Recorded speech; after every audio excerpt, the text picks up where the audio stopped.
importante ang paggamit ng tongue scraper?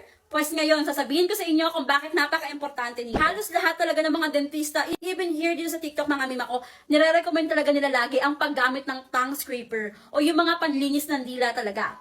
Bakit? Most of us kasi mga mima ko, hindi na tayo gumagamit nito kasi ang ginagawa natin is binabrush na lang din natin yung dila natin para ma-wash out kahit papano yung mga bacteria. Yes, mga mima ko, nawa-wash out nga yan kahit papano, pero hindi talaga totally. Kasi nga naman, ang toothbrush is nakadesign siya sa mga ngipin natin. Lalaan ka lang ng oras ng at least 2-3 minutes everyday mga mima ko, malilinis mo na yung dila mo. Kasi ang paggamit nito at least 30 seconds lang naman. Bandang back niya, yan yung magsisilbing brush ng dila natin. Then after natin i-brush yung dila natin, ito naman yung ating gagamitin. Para kumbaga pang dakot ng mga natitirang toothpaste or ng bacteria dyan sa ating mga dila. Once again, nakakatanggal ng bad breath, nakakalinis ng dila, at the same time napapalayo ka pa sa mga possible na sakit and infections. Araw-araw tayong kumakain. So meaning to say, dapat araw-araw din tayong mag-toothbrush at linisin yung mga dila natin.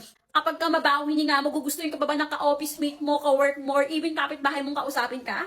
Sa simpleng hindi paglinis ng tama sa dila, nakakabaho ng hiningayan.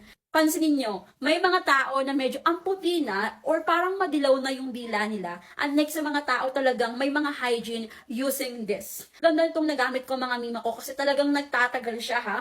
Ang bilis nyo lang din linisan unlike sa mga other tongue scraper. Gusto mo nga pala ito mga mima ko, available yan dyan sa yellow basket ko.